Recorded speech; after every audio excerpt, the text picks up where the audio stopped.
el yo atormentado, la disociación estructural y el tratamiento de la traumatización crónica. Fomentar la acción adaptativa. Principios generales del tratamiento. La psicoterapia se irá convirtiendo gradualmente cada vez más en una buena administración de las energías de la mente. Pierre Janet. Hay que vivir en el presente, y no siempre es útil empezar de cabo a rabo por el pasado con objeto de poder vivir en el presente. Pierre Janet. En este capítulo sentamos los principios del tratamiento por fases sobre la base de la teoría de la disociación estructural y la psicología janetiana de la acción. Cabe incorporar a este modelo intervenciones procedentes de diversas orientaciones teóricas siempre que se comprenda de qué forma ayuda al paciente cada una de dichas medidas a desarrollar acciones mentales y conductuales más adaptativas. Las acciones adaptativas se basan en un nivel mental adecuado, pero las víctimas traumatizadas disponen de un nivel mental que demuestra ser insuficiente para poder integrar su historia traumática y que con frecuencia también dificulta el funcionamiento adecuado en el ámbito de la vida cotidiana. Así pues, cabe entender que los principios del tratamiento favorecen una suerte de economía mental en términos del grado de energía y eficiencia mental y del equilibrio entre ambas requeridos para realizar acciones adaptativas. Del mismo modo que es conveniente hacer un presupuesto equilibrado de cara a tener una estabilidad y una seguridad económica, tenemos que trabajar con el presupuesto psicológico que tengamos al alcance para lograr adaptarnos en la vida cotidiana. La energía mental debe ser generada, conservada e invertida sabiamente. Cada una de las 3 fases de la terapia hace hincapié en unos principios económicos específicos. Durante la primera fase del tratamiento, estabilización y reducción de síntomas, un objetivo inicial podría ser aumentar la energía mental, lo que a su vez sentará las bases de un segundo objetivo principal, que sería el de mejorar la eficiencia mental. En la fase 2, tratamiento de los recuerdos traumáticos, la energía y la eficiencia mental deben ser mantenidas y desarrolladas adicionalmente para que el paciente pueda dar una serie de pasos importantes en dirección a la resolución de su pasado traumático y a la toma de conciencia. En la fase 3, integración de la personalidad y rehabilitación, el énfasis de la terapia recae en elevar el nivel mental de manera que el paciente pueda salir bien parado en áreas importantes de la vida normal. Principios generales del tratamiento en términos de economía mental. Concebir el tratamiento en términos de una economía mental equilibrada puede ser útil para que el terapeuta pueda ayudar a los pacientes a afrontar más adecuadamente la vida cotidiana y a superar su pasado traumático a un ritmo ajustado de forma única a sus capacidades y necesidades. Algunas personas crónicamente traumatizadas disponen de la suficiente energía mental, pero tienen dificultades en mantener una eficiencia mental adecuada. Sus acciones, cuanto menos en algunos ámbitos importantes, tienden a ser desadaptativas. Las personas que se encuentran en fases más avanzadas del derrumbe postraumático tienden a tener problemas de adaptación todavía más graves. Tienen tanto una energía mental como una eficiencia mental insuficientes, de manera que se encuentran en un estado crónico de agotamiento y tienen dificultades en desenvolverse dentro del ámbito de la vida cotidiana. El tratamiento variará de acuerdo con el nivel de energía mental y la calidad de la eficiencia mental del paciente, y el equilibrio entre uno y otra. El terapeuta debe evaluar correctamente y a continuación aceptar la economía mental actual de la víctima traumatizada. Si sobrevalora el nivel mental del paciente, puede pedirle emprender acciones mentales y conductuales demasiado difíciles, y en razón de ello desanimarse y sentirse desbordado. Si infravalora el nivel mental del paciente, puede abstenerse de pedirle que emprenda acciones más difíciles que podrían derivar en una mayor integración. Por ejemplo, el terapeuta puede sumarse a la evitación de los recuerdos traumáticos propia de la PAN. Al igual que sucede en el ámbito de las finanzas, la economía mental incluye 4 sencillos principios basados en la interrelación dinámica entre la energía mental y la eficiencia mental: aumentar los ingresos, reducir o suprimir los gastos innecesarios, reducir y suprimir las deudas, es decir, liquidar las acciones importantes sin acabar que drenan la energía mental e inhiben el desarrollo de una eficiencia mental superior, y administrar sabiamente los ingresos disponibles mediante él. Incremento de la eficiencia mental, es decir, invertir en acciones más adaptativas y desarrollar acciones más adaptativas. Desarrollar una relación terapéutica segura y un marco fidedigno para el tratamiento. Un problema esencial para las víctimas traumatizadas es que con frecuencia perciben el apego como una amenaza y en consecuencia lo evitan. pero también se sienten indebidamente amenazados por lo que perciben como una pérdida del apego. Se obsesionan con las expectativas de traición y de pérdida porque esta ha sido su experiencia previa y también porque sus ciclos de percepción-acción motriz continúan fuertemente influenciados por el sistema de defensa, y en razón de ello están indebidamente concentrados en los indicios de amenaza dentro del ámbito de las relaciones. La consiguiente aproximación evitación relacional que abordaremos ampliamente en el capítulo 13 configura el trasfondo esencial en el que debe desarrollarse la psicoterapia. Una relación terapéutica segura mejora gradualmente la eficiencia mental del paciente. Todos sin excepción nos desenvolvemos mejor dentro del contexto de un vínculo seguro que nos brinda una regulación psicofisiológica. El apego seguro le permitirá al paciente comprobar sus reglas del tipo, si entonces, tanto desadaptativas como adaptativas respecto de las relaciones. Por ejemplo, si me enfado, entonces ella me dejará; si me pongo triste, entonces no se burla de mí y me escucha de verdad.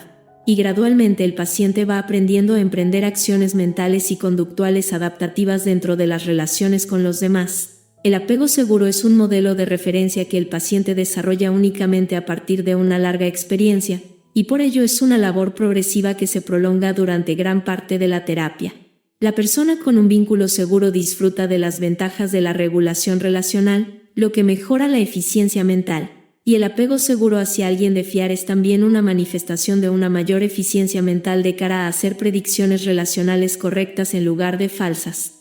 El tratamiento por fases es un éxito cuando el terapeuta y el paciente colaboran desde la primera sesión para desarrollar una relación terapéutica segura y un marco básico de tratamiento que sustente la terapia. El cultivo de una relación terapéutica y un marco terapéutico seguros constituyen el sine qua non de la psicoterapia eficaz con personas crónicamente traumatizadas. Un aspecto fundamental del establecimiento de un apego seguro con las víctimas de experiencias traumáticas es la receptividad empática, término derivado de la psicología del self. Ello implica la constante empatía con las experiencias del paciente respecto de sí mismo y los demás, el conocimiento por parte del terapeuta de las partes disociativas del paciente y una actitud adaptativa hacia las mismas, y la capacidad del terapeuta de ofrecer la posibilidad de un apego seguro.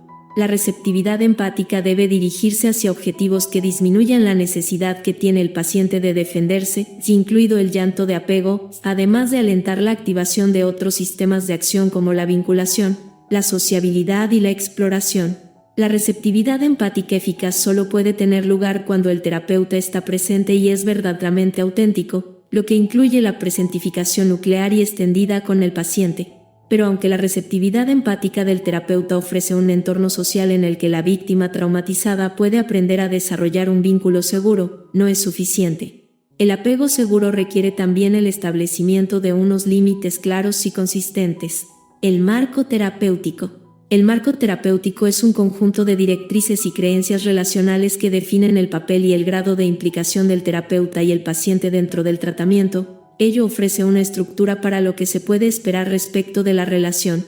El marco incluye unas circunscripciones, límites y normas relacionales estables respecto de la terapia que sean flexibles dentro de unos límites, y que en razón de ello favorezcan el establecimiento de un vínculo seguro. Dichos límites, tales como la frecuencia con la que vemos al paciente y la cantidad de contacto que pueda tener lugar fuera de las sesiones, ayudan a alcanzar un equilibrio óptimo entre la cercanía y la distancia relacional entre el terapeuta y el paciente.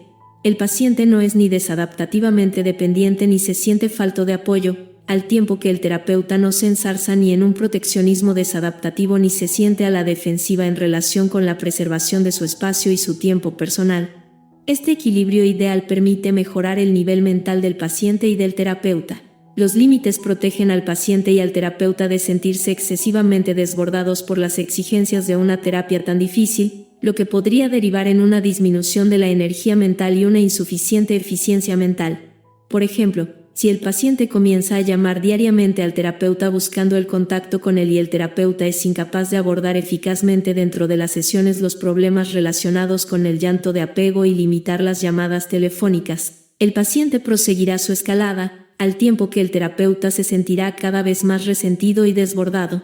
El marco define cómo pueden formar uno y otro un equipo terapéutico en el que sus respectivos papeles y expectativas estén claramente delimitados. Es responsabilidad directa del terapeuta definir y mantener el marco terapéutico de manera óptima para ambas partes.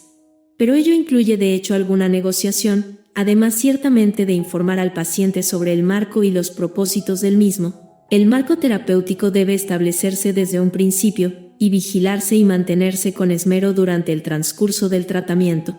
Tal vez no exista nada más amenazante para los pacientes crónicamente traumatizados que la inconstancia, la impredecibilidad y la incertidumbre. Los esfuerzos constantes y empáticos por ayudar al paciente a comprender las directrices de la terapia y por qué son tan importantes y útiles, y los esfuerzos sostenidos por mantener una relación terapéutica sana, ofrecen protección, apoyo, unos límites adaptativos y, por consiguiente, seguridad, safety, confianza, fiabilidad.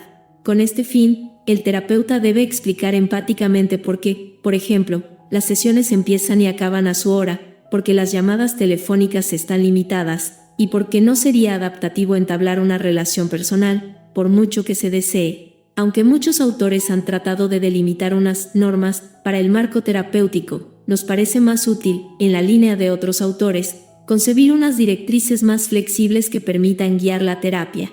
Por ejemplo, muchos terapeutas siguen la norma de no tocar jamás al paciente, pero puede haber ocasiones en que el contacto físico no sexualizado sea apropiado y eficaz. Por encima de todo, el marco terapéutico debe ayudar a minimizar la activación de las defensas físicas, sociales e interoceptivas en el paciente y en el terapeuta, y a activar los sistemas de acción y las tendencias de acción que contribuyan a apoyar al paciente en su esfuerzo por introducir cambios adaptativos. Se aconseja a los terapeutas revisar las directrices o el código ético de su asociación o colegio profesional de cara a las recomendaciones específicas a propósito del establecimiento y el mantenimiento del marco terapéutico. Existen además una serie de publicaciones que analizan en detalle los distintos parámetros del encuadre. Aumentar la energía mental. Hay que tener dinero en el banco antes de poder gastarlo. De la misma forma, necesitamos disponer de una energía mental que esté a nuestro alcance y que podamos movilizar cuando queramos utilizarla.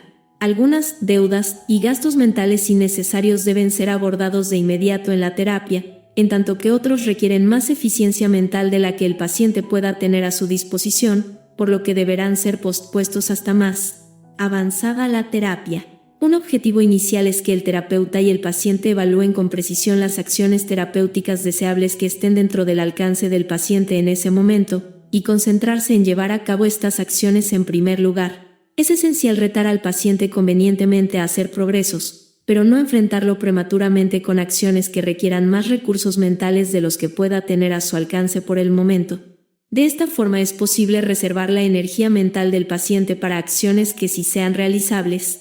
Por ejemplo, alentamos primeramente al paciente a aprender a afrontar las emociones y los objetivos asociados al día a día, antes de pasar a abordar las emociones conflictivas relacionadas con los recuerdos traumáticos, dado que por regla general estos últimos suelen requerir mucha más energía y eficiencia mental. Aumentar los ingresos. Muchos pacientes agotan su energía mental en el exceso de trabajo, las excesivas ocupaciones o el cuidado compulsivo de otras personas. Por ejemplo, los pacientes disociativos suelen concentrarse en trabajar durante largos periodos de tiempo sin hacer ningún descanso. Ello se debe a una seria retracción del campo de conciencia y a la tendencia de las partes disociativas a restringir la atención únicamente al sistema o modalidad de acción por el que están mediatizadas, impidiéndoles integrar otras necesidades al margen de su ámbito limitado. El consiguiente estrés y la baja energía mental pueden conducir a la reactivación de los recuerdos traumáticos dado que la víctima no tiene la suficiente energía como para seguir evitándolos. El objetivo terapéutico principal en este caso no sería el tratamiento de los recuerdos traumáticos intrusivos. Antes bien, con objeto de aumentar los ingresos, el objetivo sería reducir los niveles de estrés y agotamiento del paciente, que precipitan los flashbacks. En la fase 1, el énfasis debe recaer en favorecer el aumento de la energía mental ayudando a los pacientes a aprender a utilizar más adaptativamente su sistema de acción responsable de la administración de la energía. Deben practicar el cuidado regular de sí mismos a través del descanso y el ocio adecuados, una higiene del sueño, el ejercicio físico, una buena alimentación y una dieta sana, la prevención de enfermedades, la reducción del estrés y el entrenamiento en relajación. Los pacientes deben volverse más conscientes de la necesidad de tomarse descansos durante el día, de disfrutar de un tiempo libre habitual todas las semanas y de algún tipo de vacaciones.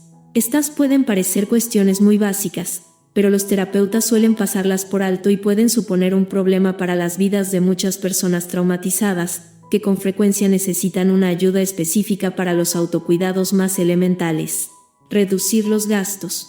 El tratamiento de la energía mental insuficiente puede implicar la necesidad de que los pacientes eliminen el uso innecesario de energía y corrijan los problemas que suponen pérdidas crónicas de energía.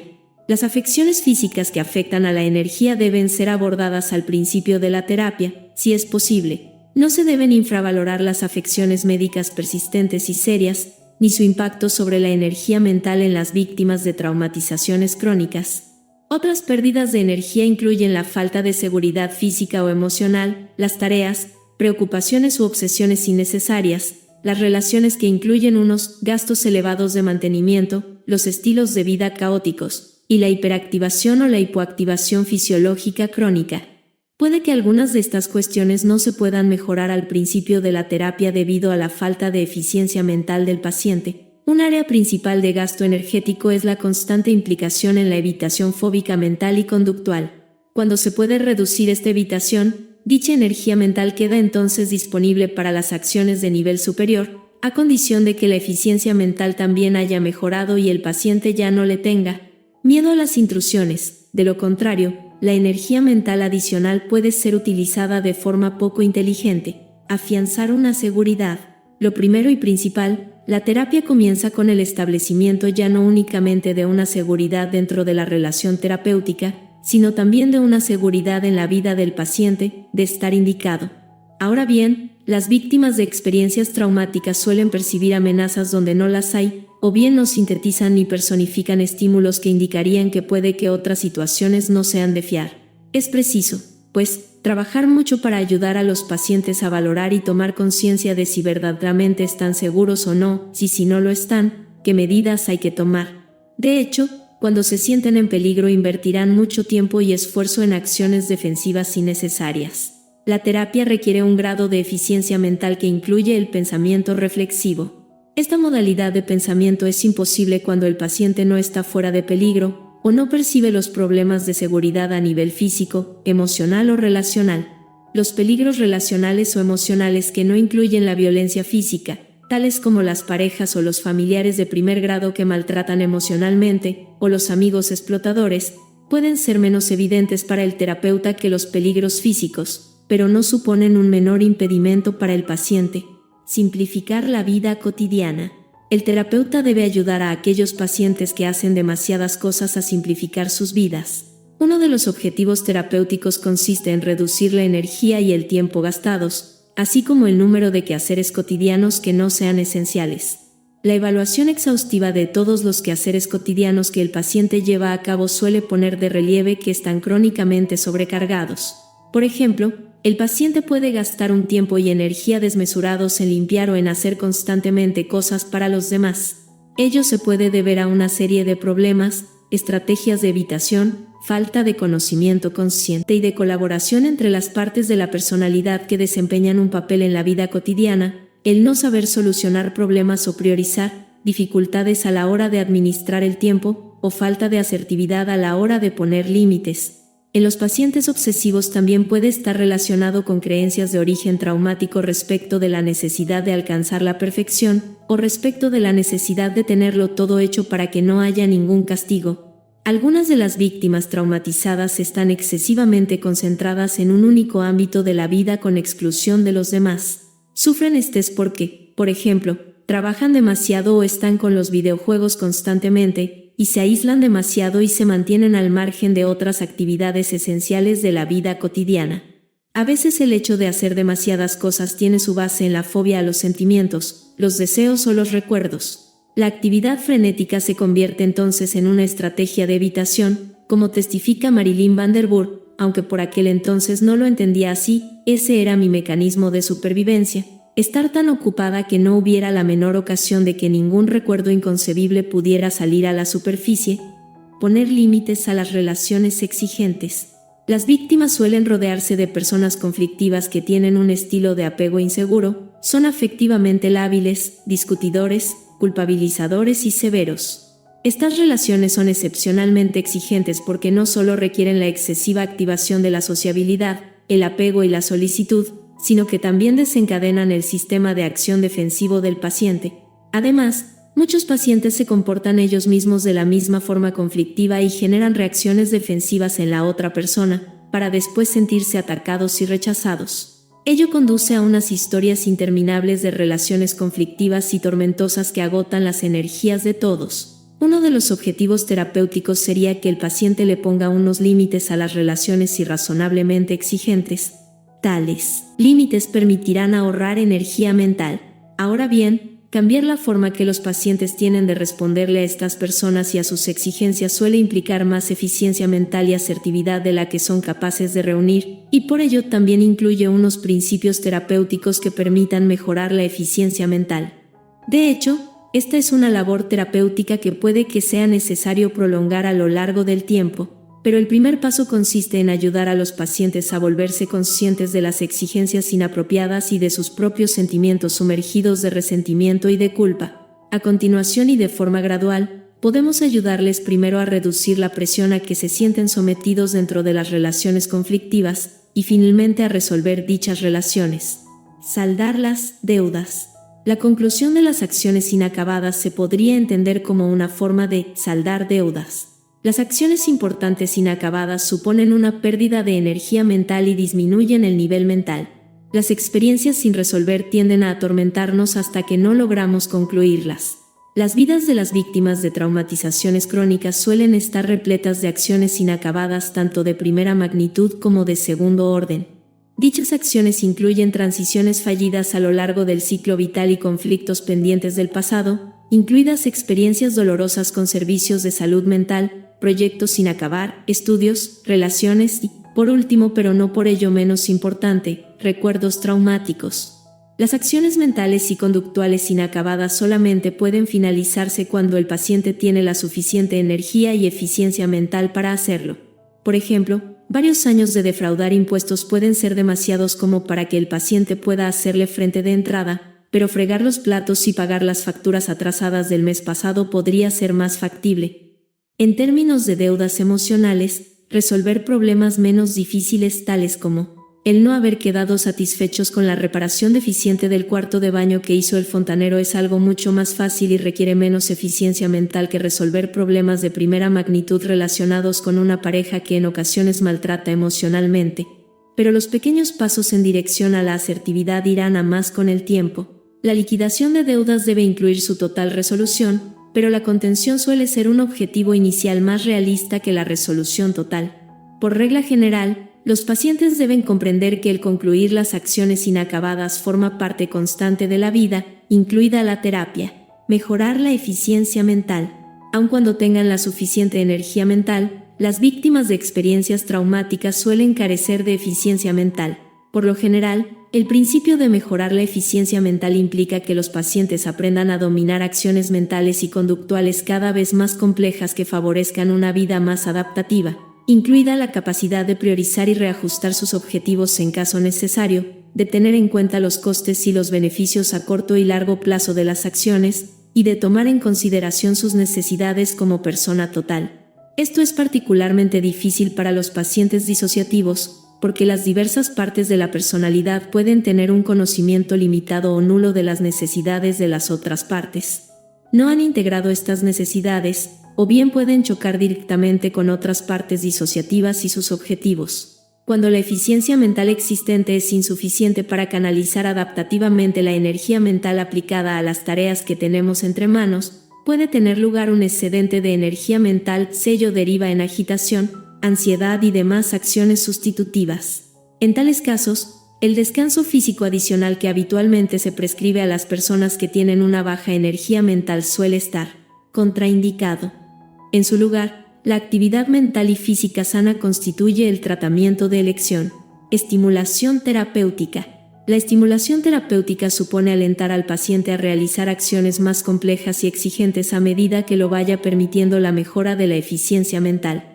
La estimulación puede ser emocional, cognitiva o conductual, y habitualmente suele implicar suscitar la curiosidad del paciente y su deseo de aprender y de cambiar, es decir, puede activar el sistema de acción responsable de la exploración.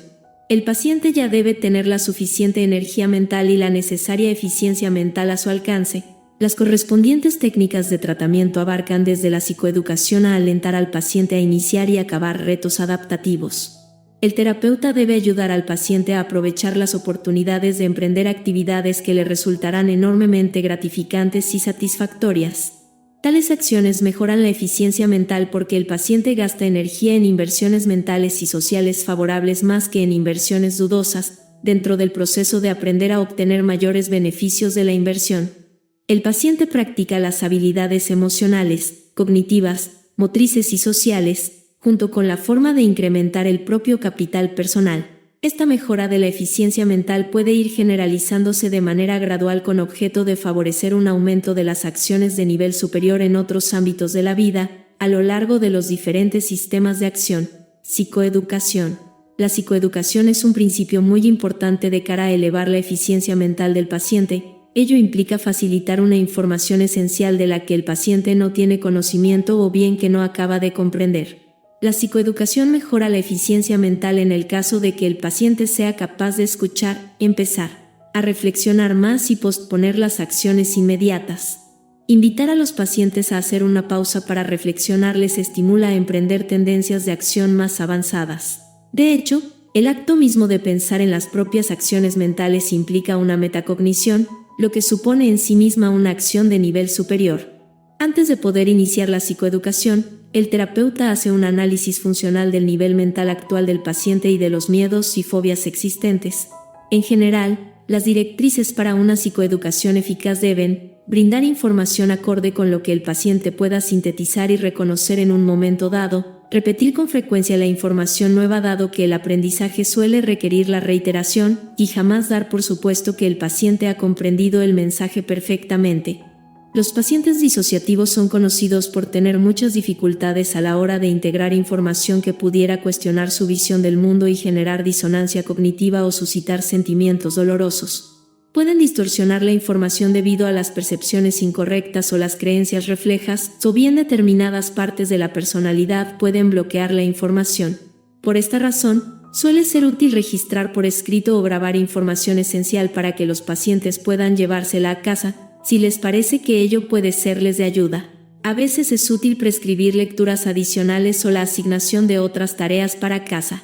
Por encima de todo, el paciente debe practicar. El dominio se desarrolla a través de la repetición. La psicoeducación es una acción terapéutica continua que facilita determinados objetivos terapéuticos específicos en diversas fases del tratamiento.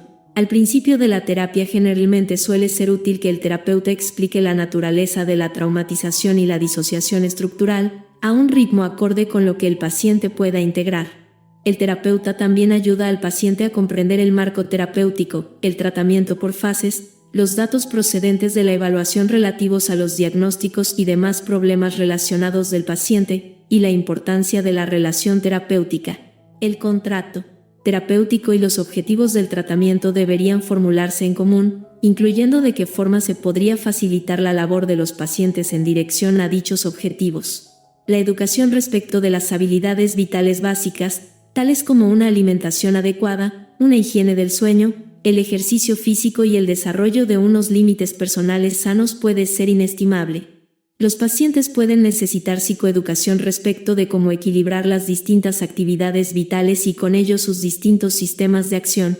El terapeuta debe ayudarles a analizar detenidamente sus objetivos posponiendo las acciones inmediatas, y de este modo implicarse más en la acción, la presentificación en el momento actual y a lo largo del tiempo.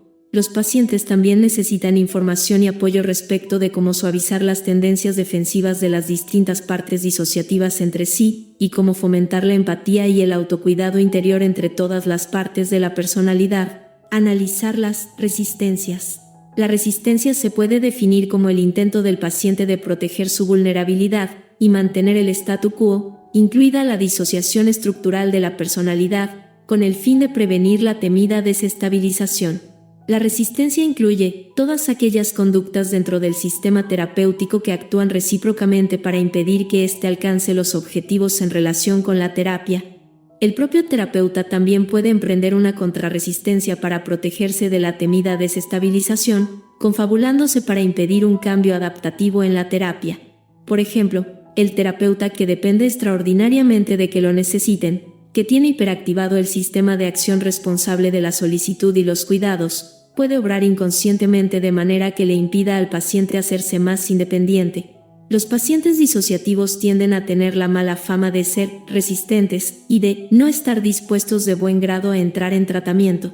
Se ha dicho que presentan unas resistencias perjudiciales que van de la falta grave de confianza y las violaciones de los límites a la evitación extrema de cualquier intento de abordar los recuerdos traumáticos. Parte de la resistencia de estos pacientes, sin embargo, se debe a reacciones comprensibles ante los errores y las incomprensiones de terapeutas que no alcanzan a apreciar la naturaleza de la traumatización, ni sus consecuencias para la relación terapéutica, y a la introducción de intervenciones terapéuticas inapropiadas.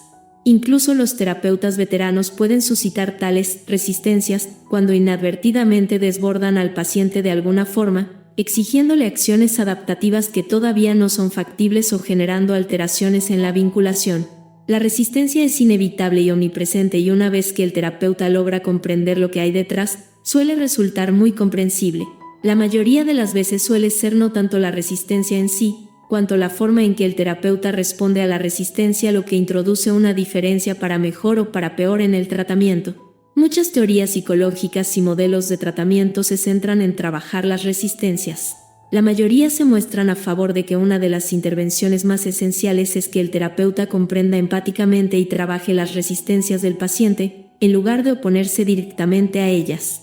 La resistencia incluye las acciones defensivas del paciente con objeto de evitar algo temido, y suele deberse a su evitación de la integración de algunos aspectos pavorosos de la experiencia, tales como determinados sentimientos, recuerdos o problemas que incluían a otras personas. De hecho, podemos comprender la resistencia desde la perspectiva de las diferentes fobias relacionadas con el trauma. Por ejemplo, los pacientes se resisten a desarrollar un vínculo con el terapeuta, a hacer suyos sus sentimientos o aceptar las distintas partes de la personalidad, porque temen que dichas acciones deriven en consecuencias negativas. El paciente continúa, pues, actuando conforme a unas normas desadaptativas del tipo de «si entonces, al final me harás daño o me dejarás, no voy a ser capaz de soportarlo, si me enfado, la gente saldrá corriendo, esa parte de mí es mala, y si la acepto, me convertiré en una mala persona». Pero la superación de estas fobias y el inicio de una integración plena se traduce en un cambio positivo en lugar de negativo, lo cual es algo que el paciente todavía no puede percibir. Es, pues, esencial que el terapeuta indague acerca de qué es lo que le preocupa o le da miedo al paciente al trabajar determinadas resistencias en particular. Las resistencias cumplen la función de mantener determinados ciclos de percepción-acción motriz cerrados a la entrada de información procedente del mundo exterior e interior que el paciente considera como una amenaza. El miedo es a que la información de vuelta pudiera perturbar el estado uniforme aunque rígido de la personalidad del paciente y generar inestabilidad.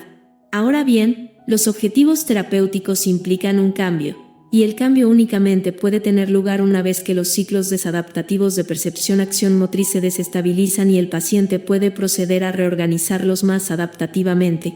Pero las resistencias suelen requerir menos eficiencia mental, y a veces menos energía que la que se precisa para afrontar la desestabilización de las acciones mentales y conductuales fijas y la reorganización adaptativa. En otras palabras, las resistencias suelen implicar acciones mentales y conductuales sustitutivas. La mejor forma que tienen los terapeutas de ayudar a los pacientes a resolver las resistencias es estando abiertos a oír hablar de sus propios errores y de los inevitables malentendidos normales, y comprendiendo el miedo y el dolor que subyacen a las resistencias del paciente. A este respecto, los terapeutas son más eficaces cuando evitan adoptar una actitud autoritaria, se muestran dispuestos a negociar, empatizan con los estancamientos del paciente, valoran una variedad de distintos enfoques para solucionar los problemas, se abstienen de persuadir ni de criticar, educan únicamente cuando les autorizan a ello, aceptan la libertad de elección del paciente, no se obsesionan con el cambio, y se dan cuenta de que el cambio puede ser muy lento y no se puede imponer. los terapeutas deben evitar la activación de su propio sistema defensivo en su relación con el paciente, y en lugar de ello, utilizar sugerentes combinaciones de vinculación, sociabilidad, exploración y juego con el fin de poder engranar con los pacientes. Desarrollar habilidades. Las víctimas de traumatizaciones infantiles crónicas suelen tener por regla general serias deficiencias a nivel de habilidades en diversas áreas de la vida, debido principalmente a que dichas habilidades no fueron modeladas por los cuidadores en los primeros años de vida. En su lugar, pueden haber aprendido estrategias de afrontamiento desadaptativas, a través del modelado y de la consiguiente imitación, que constituyen tendencias de acción de bajo nivel, o bien tratando de arreglárselas solos sin el adecuado apoyo relacional. Dado que las víctimas suelen estar tan influenciadas por el sistema de defensa, su capacidad de aprender dentro del contexto de las situaciones sociales se ve dificultada. La bibliografía especializada se ha centrado principalmente en las habilidades relacionadas con la desregulación de los afectos y de los impulsos, y las relaciones, E.G. J.G. Allen, 2001, Chu, 1998, Courtois, 1999, Gold, 2000, Linean, 1993, McCann y Perlman, 1990, Van der Kolk, Pelkovitz et al. 1996. Es esencial que las víctimas traumatizadas aprendan y practiquen estas habilidades mentales básicas, así como otras muchas, hasta que logren dominarlas. Las mismas desempeñan un papel muy importante en el desarrollo y el mantenimiento de un nivel mental elevado, junto con un equilibrio óptimo entre la energía y la eficiencia mental. Estas habilidades favorecen en gran medida la capacidad de integrar adecuadamente las experiencias, de manera que podamos atravesar las distintas vicisitudes de la vida tanto interior como exterior con un cierto grado de equilibrio y ecuanimidad. La disociación estructural constituye un impedimento fundamental a la hora de aprender habilidades, salvo que el terapeuta sea receptivo al hecho de que no todas las partes aprenden habilidades simultáneamente o pueden dominarlas igualmente bien. La falta de integración suficiente entre los distintos sistemas de acción obstaculiza las funciones reguladoras adaptativas que estabilizan las acciones mentales y conductuales. Por ejemplo, puede que las habilidades reguladoras del paciente en calidad de PAN no sean capaces de influir en una pésima mente emotiva. A veces, todas las partes de la personalidad tendrán necesidad de una habilidad específica como, por ejemplo, la regulación afectiva. Cuando al menos una parte tiene una habilidad dada, el terapeuta no debe escatimar esfuerzos para alentar a esta parte a compartir internamente dicha habilidad con otras partes, en lugar de confiar en que el terapeuta la enseñará. Habilidades esenciales excepcionales en la labor con pacientes disociativos incluyen aprender a comunicarse internamente, colaborar, transferir el aprendizaje y negociar antes de la plena integración. Estas habilidades implican la capacidad de relacionarse con las propias partes disociativas y por tanto con uno mismo de una forma adaptativa. En términos de la jerarquía de tendencias de acción, incluyen tendencias de acción sociopersonales presimbólicas y simbólicas. Muchas de las habilidades se aprenden principalmente a través de técnicas cognitivo-conductuales y deben evaluarse y enseñarse al principio de la terapia. Suelen traducirse en una mejora inicial de la eficiencia mental del paciente. Las habilidades se aprenden primero cognitivamente y después se practican conductualmente poco a poco. Idealmente, cada paso es practicado por las partes de la personalidad en cuestión hasta dominarlo razonablemente. Los pasos sencillos sientan las bases de los pasos más complejos y difíciles. Estas habilidades prácticas se van integrando gradualmente en un estilo de vida mucho más adaptativo, en calidad de componentes de una línea de acción de un nivel más elevado que se va desarrollando a lo largo de toda la terapia. Con cada uno de los logros generados por las nuevas habilidades, mejora sucesivamente el equilibrio del paciente entre la energía mental y la eficiencia mental. El aprendizaje de las habilidades mentales implica un cierto grado de síntesis, personificación y presentificación, y de coordinación de los sistemas de acción a unos niveles que las víctimas traumatizadas pueden haber sido anteriormente incapaces de lograr. Por ejemplo, las habilidades sociales fomentan la activación de la sociabilidad y demás sistemas de acción asociados a la vida cotidiana, en lugar de recurrir a la defensa. Ello implicará tendencias de acción de nivel más elevado y más complejas. Las habilidades sociales no solo son de utilidad a la hora de tratar con otras personas, también son esenciales para que las partes de la personalidad se interrelacionen internamente entre sí. La mayoría de las habilidades requieren, pues, una capacidad creciente de coordinar y controlar los sistemas de acción que se encuentran en vigor en una situación dada. Así pues, las partes de la personalidad deben aprender a negociar y cooperar en mayor grado. Ello implica que cada una de las distintas partes debe tener la capacidad de sintetizar adecuadamente el contexto además del contenido de un estímulo o situación, de personificar la situación y de sentirla como real y actuar en consecuencia. Muchas de las habilidades incluyen la integración compleja de los sistemas de acción y tendencias de acción superiores para cada una de las partes de la personalidad.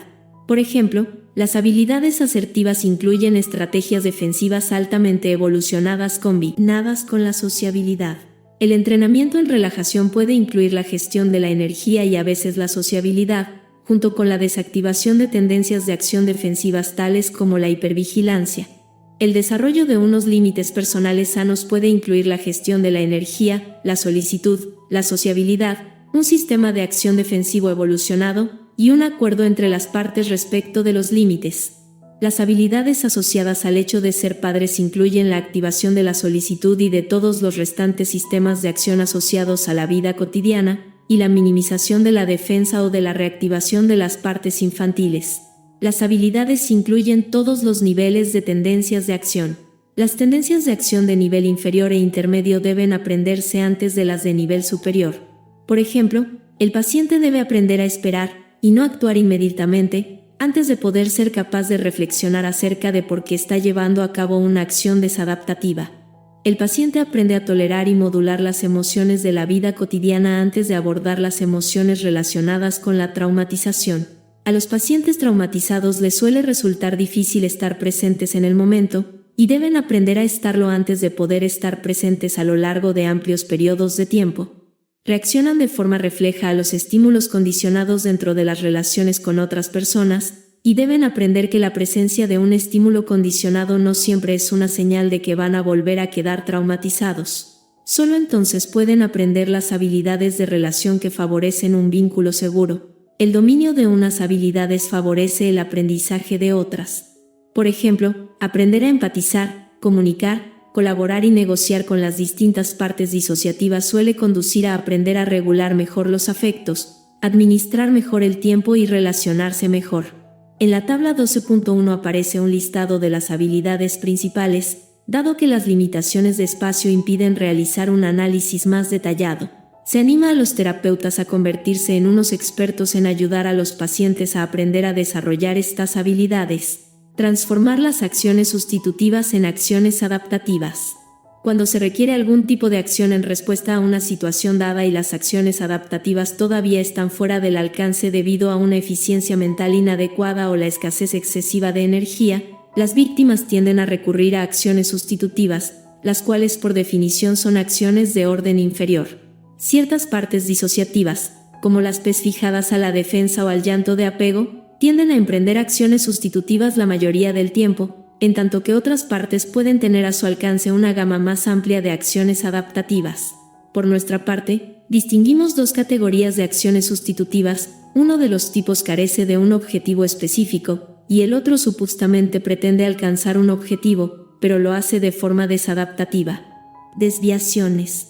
El primer tipo de acciones sustitutivas incluye los niveles de acciones más bajos, movimientos desorganizados que aparecen cuando la persona carece de toda eficiencia mental para utilizar la energía mental disponible en una acción dirigida a un objetivo. Janet les llama derivations, lo que en su francés nativo significa que la energía mental se desviaba apartándose del curso propio de una acción adaptativa.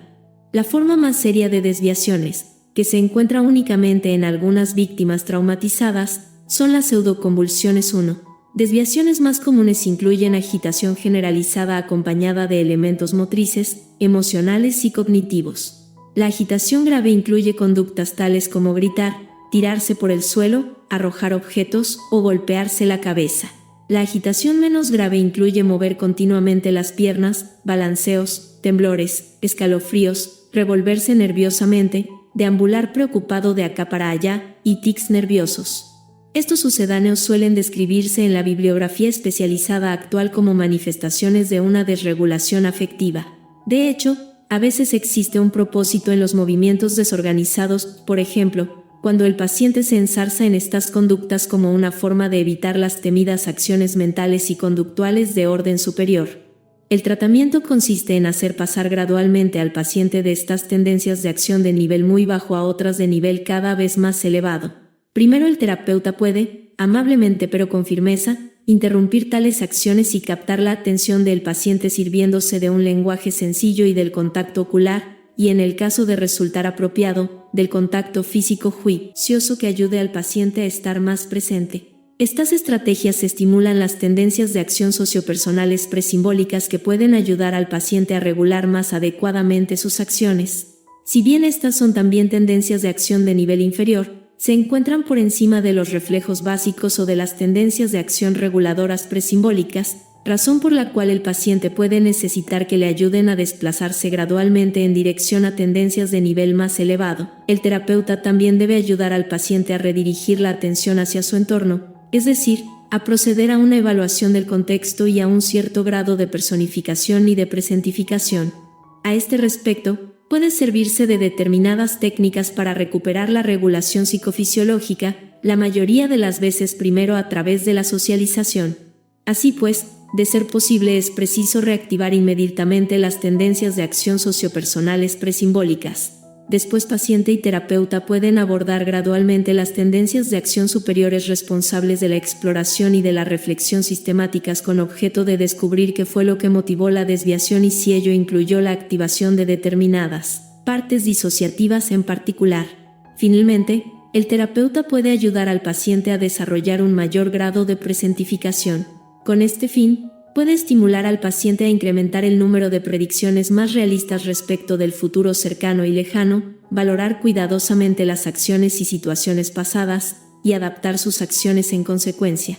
Acciones sustitutivas con un objetivo. La segunda categoría de acciones sustitutivas corresponde a aquellas que sí tienen ciertamente un objetivo específico, pero o bien el objetivo no es adaptativo en el momento actual, o las acciones utilizadas para alcanzar el objetivo no son las ideales.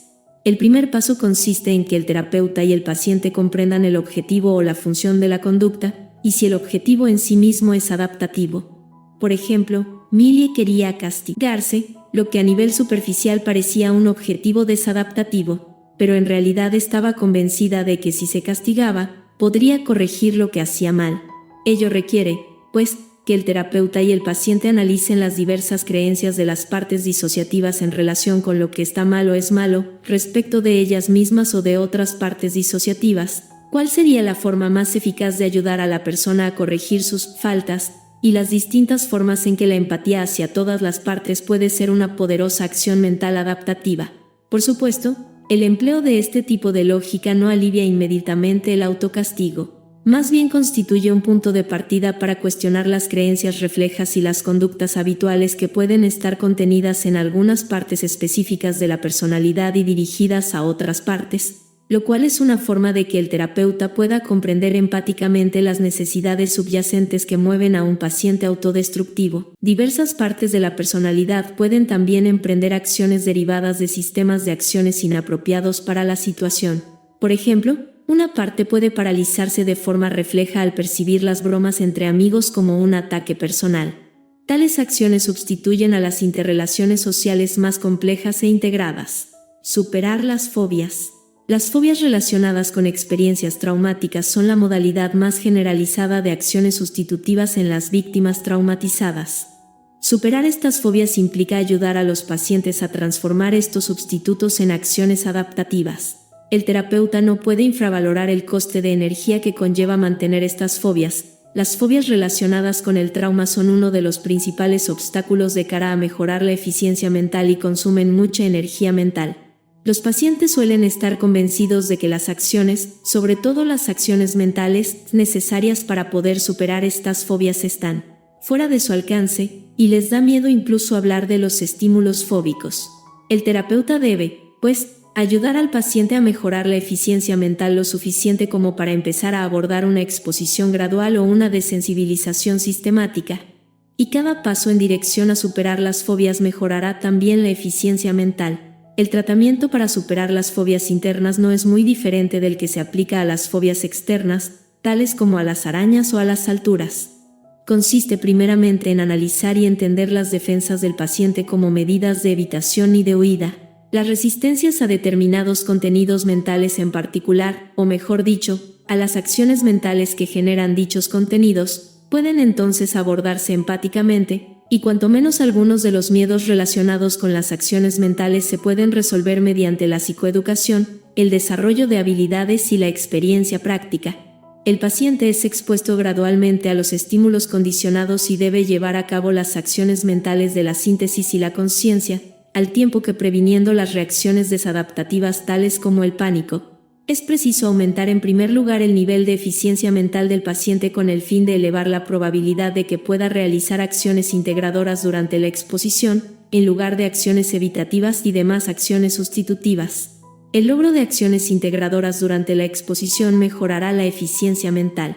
La víctima traumatizada debe integrar el hecho de que, dentro del contexto actual, los estímulos condicionados no necesariamente remiten ni son indicativos del resultado temido. Supone un derroche de energía para el paciente creer, por ejemplo, que una cara de enfado precede siempre al maltrato físico. Ello no es así en la mayoría de los contextos. El primer paso consiste en ayudar a los pacientes a tomar conciencia de sus fobias. La evitación condicionada se vuelve muy automática cuando se practica con frecuencia, reduciendo la necesidad de un conocimiento consciente. Así pues, muchas de las víctimas son tan duchos en el arte de la evitación que no son conscientes de lo que están evitando ni por qué. Estas acciones automáticas se han convertido en simples reflejos, los cuales constituyen el nivel más bajo dentro de las tendencias de acción y requieren escasa energía y eficiencia mental. Las víctimas traumatizadas deben en primer lugar afrontar el hecho de que tienen una fobia antes de poder pasar a afrontar los temidos objetos o experiencias relacionados con la fobia. El segundo paso consiste en evaluar las fobias derivadas del trauma y clasificarlas por orden de gravedad. Por ejemplo, si un paciente no puede ni tan siquiera hablar de enfado o de vergüenza sin cambiar bruscamente de tema, abstraerse por completo o dar un giro repentino, es probable que la fobia a las acciones mentales relacionadas con el trauma sea grave y deba abordarse lentamente. Los terapeutas suelen sobrevalorar la capacidad que tiene el paciente de conseguir llevar a cabo las acciones mentales integradoras que se requieren para poder sentir una emoción, comprenderla y darle fin. El tercer paso consiste en ayudar al paciente a verbalizar en la medida de lo posible qué es lo que teme en relación con la posibilidad de entrar en contacto con objetos o experiencias relacionados con la fobia. Dicha verbalización supone un informe narrativo que implica una representación lingüística y por tanto simbólica de la experiencia en lugar de la experiencia literal en sí misma. La narrativa solidifica la creciente toma de conciencia respecto de qué es lo que se teme y de cómo se podría abordar sin correr ningún peligro. Gradualmente, el paciente irá desarrollando la suficiente eficiencia mental como para poder hablar de lo que teme que pueda pasar, lo que supone un buen preludio para la resolución de la fobia. Expresar estos miedos con palabras supone una tendencia de acción más elevada que el hecho de expresarlas meramente de forma no verbal. Cada vez que el paciente puede vivenciar que los sentimientos de pánico y de terror no son peligrosos, la eficiencia mental se eleva un poco más porque la persona ha desarrollado la habilidad de sentir una emoción sin necesidad de recurrir a las acciones sustitutivas. El poder vivenciar adaptativamente las emociones constituye uno de los objetivos principales de la llamada terapia de aceptación y compromiso, una tendencia reciente en terapia de conducta que se centra en exponer al paciente a determinadas acciones mentales y prevenir la evitación mental. Estos principios son esenciales para la psicología de la acción que se describe en este libro, aunque los diferentes pasos para superar las distintas fobias se pueden tomar a lo largo de toda la terapia. Cada una de las fases del tratamiento se puede definir en relación con la superación de determinadas fobias específicas.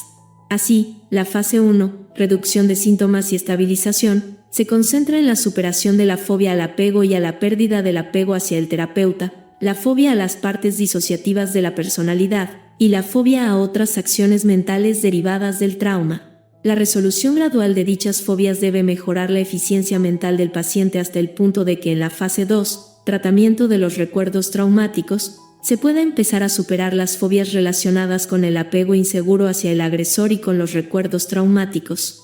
La fase 3, integración de la personalidad y rehabilitación, se concentra en la superación de la fobia a la vida normal, a los riesgos sanos y a los cambios, y la fobia a la intimidad. Analizaremos con más detalle estas diversas fobias de origen traumático y su tratamiento a lo largo de los siguientes capítulos. Concluir acciones adaptativas. Un principio terapéutico fundamental es que las víctimas traumatizadas aprendan a concluir con éxito acciones adaptativas tanto de segundo orden como de primera magnitud. El hecho de concluir una acción adaptativa suele generar una satisfacción personal, social y a veces material, y por tanto brinda ingresos. Conlleva una sensación personal de dominio y orgullo, así como de valoración social, y suele satisfacer el objetivo de una tendencia de acción o, más habitualmente, de un sistema de acción. Estos efectos tienden a mejorar la eficiencia mental. Por ejemplo, la integración de un recuerdo traumático le enseñará al paciente las habilidades requeridas e inducirá o fortalecerá la creencia reflexiva de que será capaz de integrar otros recuerdos traumáticos, tal vez incluso más dolorosos. Como señala Janet, el acto acabado y consumado eleva la tensión psicológica del individuo, mientras que el acto inacabado y malogrado la reduce. Concluir acciones adaptativas también permite prescindir de la inversión de energía mental en una determinada tendencia de acción en particular, lo que aligera las deudas mentales. Las víctimas traumatizadas no solo tienen que aprender a realizar de forma regular las tareas y responsabilidades mundanas propias de la vida cotidiana, sino que deben aprender a iniciar y concluir acciones difíciles. Deben ser capaces de iniciar y determinar una conversación con su pareja en relación con un tema doloroso, sin abstraerse ni distraerse, acabar un pensamiento, tolerar y resolver los sentimientos conflictivos, y mantener la concentración en el trabajo. Las partes disociativas fijadas a las acciones defensivas deben aprender a abandonar las respuestas condicionadas tales como la paralización o la huida, y volverse más reflexivas, pensar conscientemente en lo que está sucediendo, darse cuenta del contexto actual, así como de otras opciones al alcance. Ello incluye aprender a suspender los impulsos a la acción conductual inmediata, aprender a iniciar contactos sociales, a simbolizar sus experiencias, primero de forma no verbal y después bajo la forma de niveles cada vez más elevados de lenguaje, en lugar de enzarzarse en reproducir la experiencia traumática. Los pacientes deben ser capaces de llevar a cabo todas las fases de la acción con las tendencias de acción tanto mentales como conductuales, latencia, planificación, inicio, ejecución y finalización. Muchas acciones son complejas e incluyen diferentes acciones componentes, cada una de las cuales debe ser empezada, desarrollada y acabada. Por ejemplo, saber trabajar con otras personas en el sentido, por ejemplo, de llevarse bien con los compañeros de trabajo, implica una multitud de acciones mentales y conductuales, cooperación, reflexión, mentalización, análisis de problemas e integración de las habilidades sociales y laborales. La capacidad de emprender estas acciones depende en gran medida de la capacidad de emprender las acciones asociadas a la personificación y la presentificación. A nivel conductual, actuar de una forma dubitativa, poco entusiasta, desinteresada o impersonal puede conducir a finalizar el componente motriz de la acción, pero no a la sensación subjetiva de acabado, lo que puede llevar incluso al deterioro de la eficiencia mental. Por ejemplo, los pacientes que han sufrido abusos sexuales y que se lavan compulsivamente porque están sucios, no sienten ningún alivio con la acción, cuando no han personificado su cuerpo ni los abusos sexuales. Para hacer de ello una acción de alta calidad a nivel subjetivo, son esenciales una fuerte motivación, una ejecución de la acción relativamente enérgica y personificada, así como una conciencia de la motivación. Concluir acciones para saldar deudas. Para concluir acciones inacabadas se requiere un cierto grado de eficiencia mental del que los pacientes suelen carecer al principio de la terapia. Pero a medida que van mejorando gradualmente su eficiencia mental, es posible acabar estas acciones incompletas. Existen 3 tipos principales de acciones inacabadas que es preciso abordar de forma gradual, empezando por la más simple y acabando por la más compleja: deudas en el ámbito de la vida cotidiana actual, deudas procedentes del pasado y que no están necesariamente relacionadas con el trauma, y deudas relacionadas con el trauma. El primer objetivo es concluir acciones con objeto de saldar las deudas que incluyen cometidos básicos de la vida cotidiana. Cuanto más se pueda ayudar al paciente a concluir debidamente los cometidos de la vida cotidiana, a establecer unos plazos realistas para acabar, y a integrar más eficazmente distintos sistemas de acción, más energía mental tendrá para cometidos más complejos y emocionales, y más mejorará automáticamente su eficiencia mental. Para poder concluir estos cometidos también puede que haya que aprender a administrar el tiempo y habilidades de organización, y a establecer prioridades y objetivos. También hay que ayudar a los pacientes a que aprendan a abordar las acciones mentales relacionadas con la vida cotidiana, tales como los sentimientos, pensamientos y deseos. El segundo objetivo terapéutico consiste en concluir acciones con objeto de resolver acciones emocionales y relacionales inacabadas procedentes del pasado. Los asuntos pendientes del pasado pueden incluir transiciones anteriormente fallidas o incompletas dentro del ciclo vital, así como relaciones pasadas no resueltas. El tercer objetivo, y tal vez el más difícil, consiste en concluir acciones con objeto de resolver recuerdos traumáticos, que son una modalidad especial y extremadamente costosa de acciones incompletas. Tales pacientes prosiguen la acción, o más bien el intento de actuar, que se inició cuando sucedieron los hechos, y se agotan ellos mismos en este eterno recomenzar. La resolución de los recuerdos traumáticos puede ser una labor larga y ardua, que exija la repetición de muchos pequeños pasos. Ello requiere llevar a cabo acciones complejas de integración a nivel de síntesis y de conciencia, incluidas la personificación y la presentificación. Favorecer la conciencia. Las acciones importantes incompletas subrayan el problema nuclear de la ausencia de conciencia en las víctimas traumatizadas, ya no únicamente de su pasado traumático, sino de muchos más aspectos de sus vidas. Así pues, un principio terapéutico constante consiste en fomentar las acciones de iniciar, desarrollar y finalizar la síntesis y conciencia entre todas las partes de la personalidad, de manera que la víctima traumatizada en su totalidad aprenda a percibir la realidad tan adaptativamente como pueda y a responder a ella realizando acciones mentales y conductuales esenciales. Idealmente, toda intervención tiene el fin de elevar el nivel mental y aumentar la conciencia. El terapeuta ayuda al paciente a estar más presente en un momento dado y a lo largo del tiempo, más atento, más capaz de establecer objetivos realistas y de asumir la responsabilidad respecto de sus actos y todos los componentes de la personificación y la presentificación. Con ello se subraya y favorece el albedrío del paciente tomado en su totalidad. Las víctimas son alentadas a pasar gradualmente de las tendencias de acción inferiores a las superiores, con la ayuda de intervenciones graduadas. Como analizamos en el capítulo 9, cada nivel de tendencias de acción tiene su propio grado de personificación y de presentificación, asentándose sobre la base de los niveles anteriores, hasta poder alcanzar la integración. El terapeuta con frecuencia debe refrenar la conciencia plena del paciente durante largo tiempo, pero siempre apoya los continuos avances en esta dirección a tomar conciencia.